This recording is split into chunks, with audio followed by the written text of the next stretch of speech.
For a great cup of joe, there's one thing you should know. Your morning brew can also be playful. Buff Boy Brewing guys make the temperature rise, and you surely feel naughty when you swallow our coffee. If you want some real heat, give your mouth a fine treat. You will want some more, rest assured. Buff Boy Brewing, you can't get enough of. It's time for The Scribble, your weekly fix of celebrity chats, bizarre stories in the news, and basic random chatter with best-selling author and syndicated radio host Jeremy Bradley.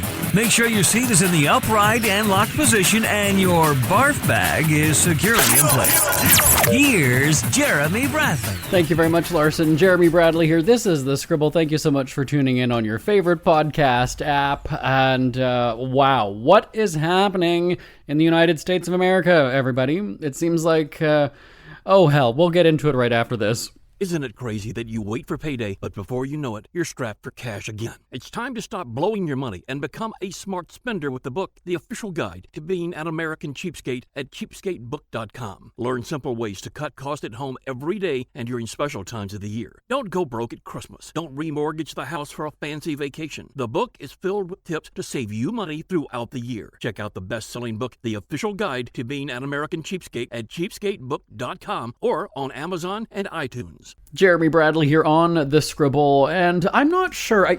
Is this an I told you so moment? I told you so, I told you so, is it? Okay, you be the judge. I'll set up the story for you. It was just a couple of weeks right here on this very show that I was talking about, and they're bringing it up on the screen as I'm saying this because I want to get the exact dates. And, okay, so our September 6th episode, which was called Politicians Call for Calm While Telling You to Fight, Fight, Fight. And then the description is, it's kind of long, where I'll just do the whole thing. Whatever, we've got time. Election season, year, 4 years is in full swing. Jeremy Bradley talks about how the American political campaign is never ending. The next campaign starts right after the latest president is sworn in. JB explains how, as a Canadian, politics is a completely different vibe. Canucks barely know when the next election is, let alone who the candidates are in their neighborhood.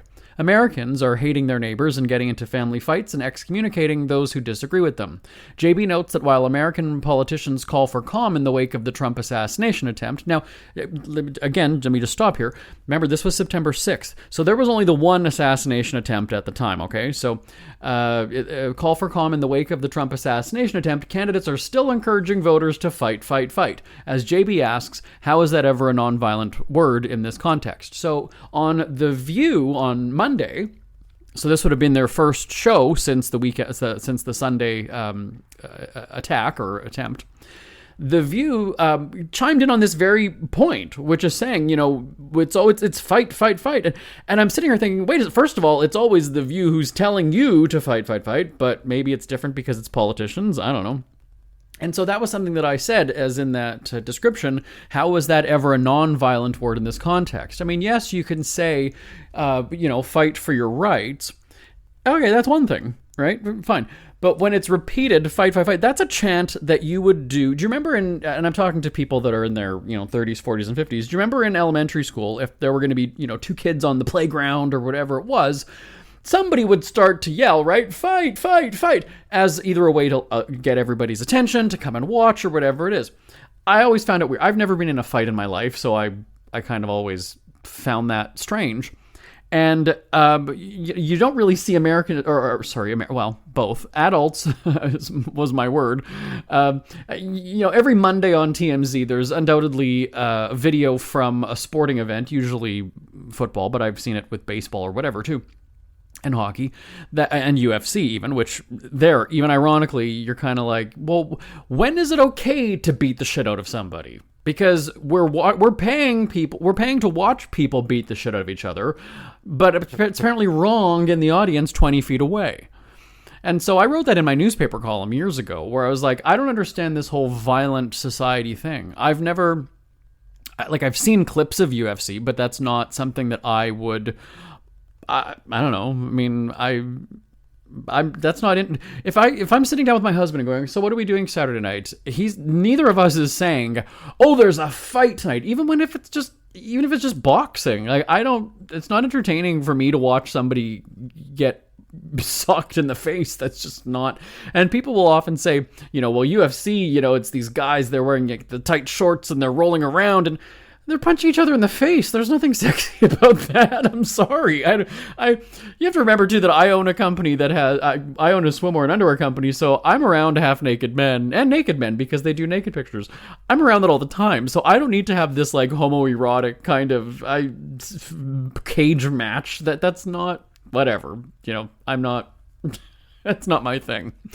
So you can criticize the politicians for using the term fight, but that's kind of also the American way. And I don't recall if I mentioned it on that show, but I've made the comparison before. Even in just the way Canadians and Americans look at things in terms of, let's say, the military.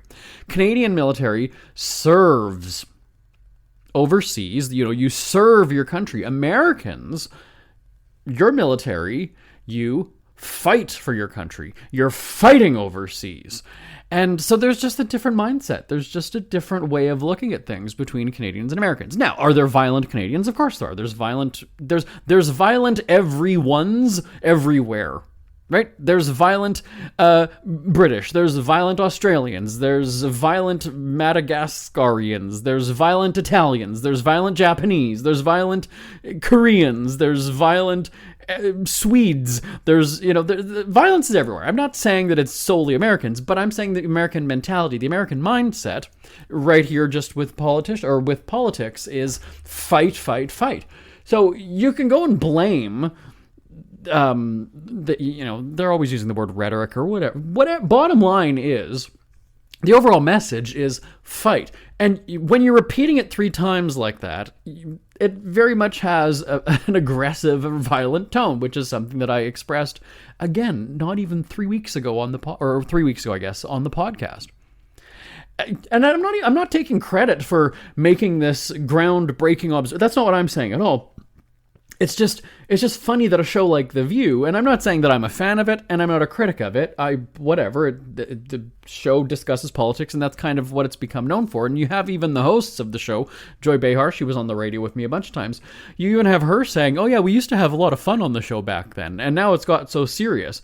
Well, okay. But maybe if shows like The View, you give your audience what it wants, so if they enjoy the political fighting that they have at the table, disagreements or whatever you want to call it, then you give the audience what it wants.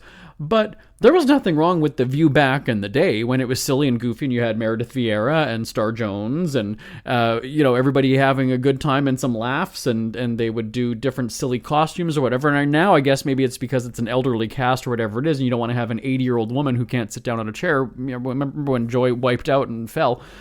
Maybe it's just a different vibe altogether. Obviously, it's a different producing team and everything now, and it's part of ABC News, not ABC Entertainment like it was before. So it's it's a different show. But again, even even their debates are just an aggressive tone.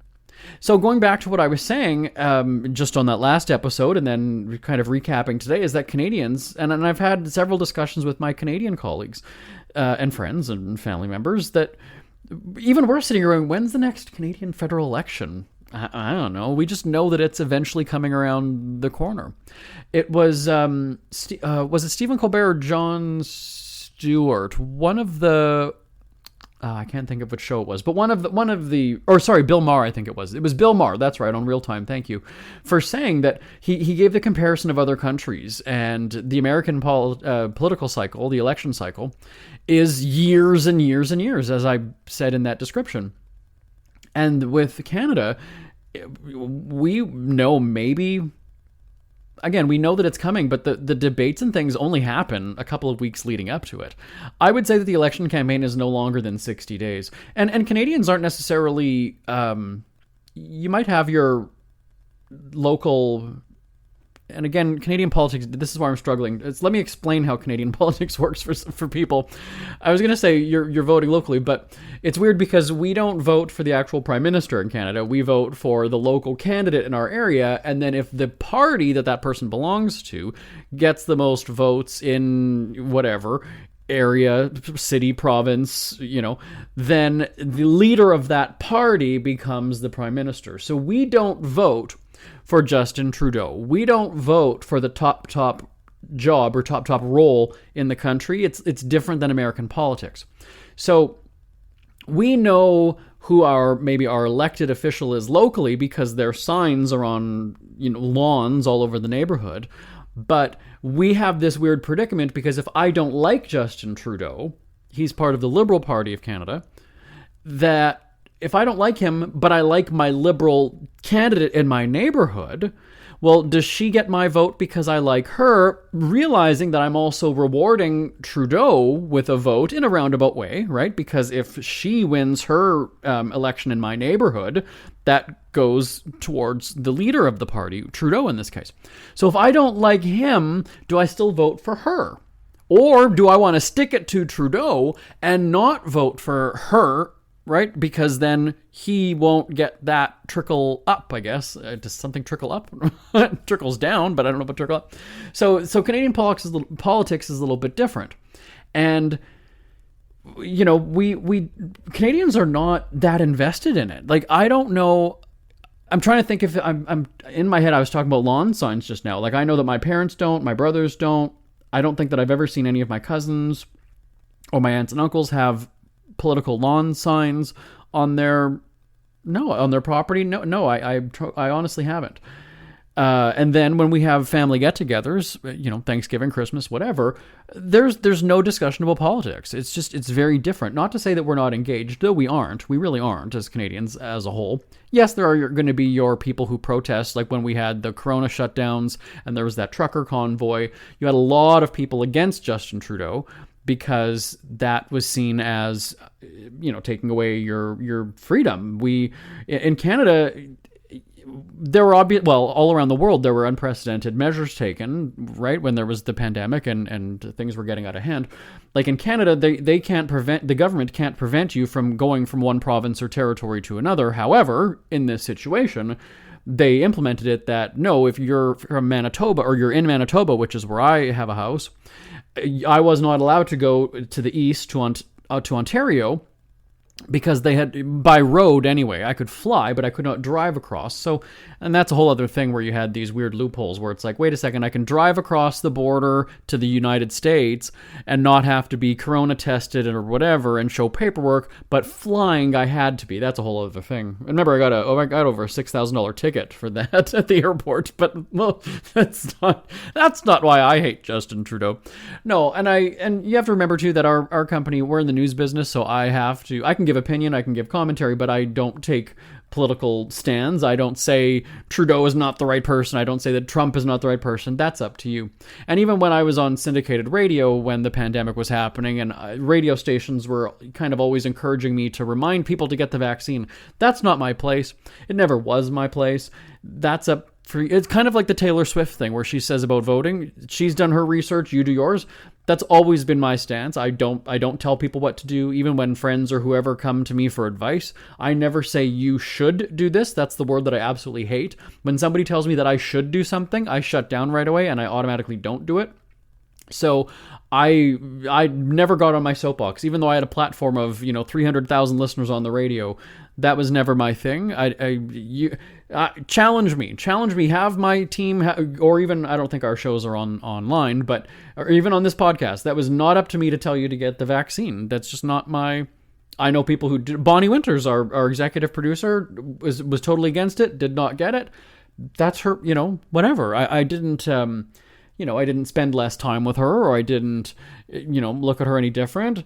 I had my thoughts about the whole mandates and things that we had. She had hers, and that's fine. We still talk to this day, right?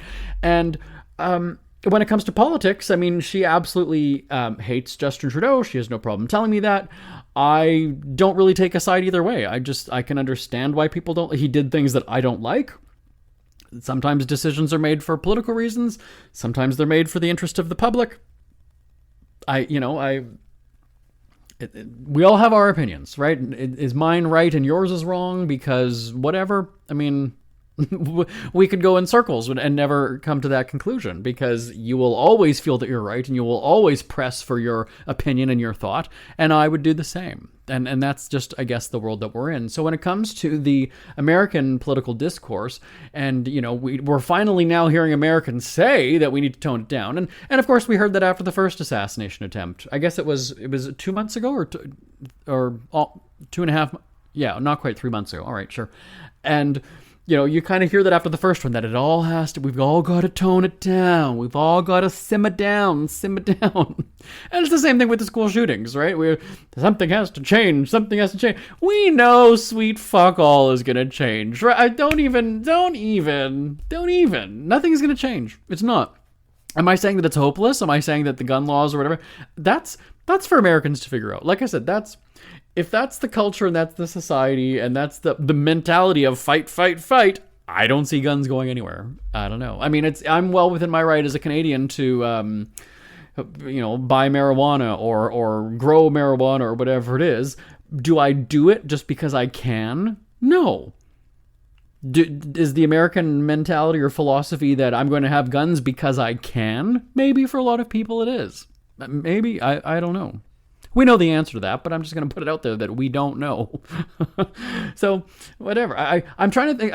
I'm trying to compare it. You know, when you hear about, I hear Roseanne saying it. You'll pry it from my cold dead hands when she was talking about her marijuana or whatever it was.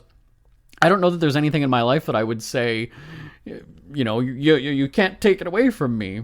I mean, I guess maybe, you know, like the exception of maybe like my dogs or something, but that's not really the equal value. But I don't know. I'm trying to think. I don't have anything that's controversial. I'm a very boring person, so I've never even touched a cigarette in my life, let alone done, you know, drugs like that. So it's not. I'm not a marijuana person. I'm not, you know, into any kind of pills. I've never. I don't know any Canadians that own a gun. So we just don't do the gun thing here. And again, that's also just I hear Americans, because again, we have a house in West Hollywood, so we're here quite a bit, and we spend a lot of time in Los Angeles, which is, the crime is, you know, just getting worse and worse and worse. Every day when we put on the news, the first, you know, 3-4 stories are generally something violent. But I don't know. It doesn't make me feel like I need to have a gun. It's just maybe it's because of where I was born and the community in which I lived. But I've always sort of had the belief that if I don't feel safe, if I feel that I need to have, you know, weapons to protect me, then I'll move somewhere else. Why would I stay there if that's paranoia? And I understand people saying I need it for protection. Let me tell you though, probably about, it wasn't about 10, well, not quite 10 years ago anyway. I was in my house in Winnipeg, and it's kind of a big house. The front of the house, so like the living room, the spare bedroom that's in the front, had no lights on. Neither of them had lights on because, you know, mom's always told you, if you're not in the room, don't have lights on if you're not in the room. So the front half of the house was kind of blacked out because I was in the back of the house, which is where my office is. And I was working on something. I don't remember what I was doing. And all of a sudden, the doorbell started ringing like crazy. Ding dong, ding dong, ding dong, ding dong, ding dong. Not just like ding dong and then ding dong again. This was like somebody hammering the button, you know, 10 times in 2 seconds. And I'd never had that before. So I was like, what's going on? And then, and I don't know about your house, but like for me, the front doorbell and the back doorbell have just a bit of a different sound. I can't distinctly tell which is which. I just know that it's different sound. So I was kind of like, well, I don't know what's going on. What's happening? Maybe, is it just on the fritz? Because why would a doorbell ring like that? So I had no idea what was happening. My dogs are going nuts. And then I eventually... I can hear the back door alarm go beep, beep, beep, back door, which means that the back door is opening. And I was just like, okay, well, my husband's not even in the country, so it's not him, you know, and nobody else has a key to the house. But then if somebody had a key to the house, why would they be ringing the doorbell? So it didn't compute. I had no idea what was happening. And then I was like, back door, oh my God. And then I'm getting goosebumps literally as I'm saying this. So I go to the back door, and our back door kind of had a bigger window, and then 9 little panes of individual glass. So I go down the couple back stairs to the back door, and I just saw a black silhouette Again, now my face is getting goosebumps as I'm telling this.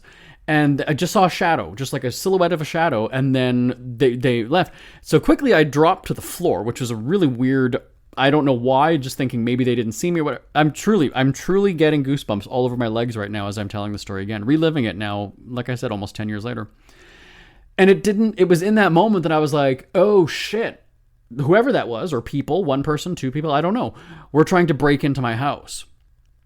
And then once I finally, put on the light or whatever, I gave it a couple minutes to sort of die down. Then I looked and they had kicked the back door, and they didn't open it though, but it had just moved a little bit enough that the magnet, I don't know what the sensor is that's inside the door. It's not above the door, but it's actually kind of in the door that you wouldn't even know that it was alarmed because you can't see it. It's in between the door and then the door frame. That had moved just slightly or however much to then trigger the alarm. Now, like I said, I was home, so it's not like it set off the alarm, like, and then all of a sudden the alarm company is calling. It was not that. It was just the beep, beep, beep back door. And again, you're not at home thinking, oh, somebody's breaking into my house right now because you're working, and then it was the doorbell or whatever, right? Different if you're, all of a sudden you just hear a window smash. Okay, completely different. But I was like, doorbell, whatever. And so they had kicked the door, and it had just moved slightly so that it set the alarm or triggered the door sensor. So what my point is that in that moment, I had no idea what was going on. So for everybody who goes and says, oh, well, I got the gun, I'll go up to my gun safe, or I'll go into the drawer, I'll run. In that moment when somebody's breaking into your house, you are in a complete panic. You have no idea what's happening. You're scared. You either are trying to hide somewhere. Maybe, again, if you've got the American mentality, you're going to go and find your gun and blow their head off and, kill the fuckers. That's, in my situation, that is not what happened at all. I didn't know. The doorbell's ringing. The dogs are going nuts and running around the house. I'm not suspecting that there's people on my property because it had never happened before. I live in a decent neighborhood. And so my first thought was not run and grab the phone and call 911, run to a drawer and grab a gun. It was, I don't know what's going on. This is just all happening very quickly, and all of a sudden I hear the back door. So again, if I would have been right there, I'm not thinking, I've got to run across the house. I don't know. My instinct was to kind of hide, get down to the ground, and then basically like hide up against the door. Was that the smart thing or the right thing to do? I don't know. Bottom line is they didn't break in. They didn't get into my house. My point, though, is saying that my instinct isn't run and grab a gun. It's just not. That's not the way. And I'm going to speak for myself, and I guess most Canadians, is that's just because we don't have guns. So obviously we wouldn't think to go and run for the gun because we don't have any. And we got to go to a break. Okay, I'm going to tell you about my. Yeah, we'll take a break. I'll talk more about guns in just a moment right here on The Scribble. Ever had something to get off your chest but never had the balls to say it? That's a load of crap. Speak Free with JB.com is exactly what you've been waiting for. Your chance to tell it like it is and not care what anybody else thinks. Have your say on issues of the day. Join newspaper and radio columnist Jeremy Bradley as he tells it like it is. Hundreds of thousands of people have stopped by, including some well-known celebrities who have had a chat with JB and speak candidly about what's really going on in the world. You can join them too. Have a rant or a rave. Be brave and head on over to www.speakfreewithjb.com now. Who are the Kardashians feuding with now? What did that little thug Justin Bieber do this time? Who's getting hitched? And who's headed for Splitsville? Hear the latest celebrity news and gossip every day on Entertainment Wrap-Up. The good, the bad, the ugly, but mostly the ridiculously hilarious. It's all recapped in this daily segment at entertainmentwrapup.com. Have a laugh at the expense of the rich and famous when they take themselves way too seriously. It's 3 minutes of time-wasting fun at entertainmentwrapup.com. Check out Entertainment Wrap-Up at entertainmentwrapup.com. Brought to you by Speak Free Books. It's never too early to start thinking about your next holiday. Have you checked out Mexico recently? From tequila tasting, swimming with horses, to ziplining through the jungle and watching whales and dolphins in their natural habitat, Puerto Vallarta has it all. Visit mexico.jbonair.com to see all the fun PV has to offer. That's at mexico.jbonair.com. mexico.jbonair.com for hundreds of photos, interviews, and videos from around the tourist hotspot. Check out mexico.jbonair.com for all the fun. That's mexico.jbonair.com. JB here on Scribble, as the latest assassination attempt of Donald Trump is still making headlines around the world. And I was talking about guns just a moment ago, and I have to tell you about a time when I was taping tourism programming in Houston, Texas.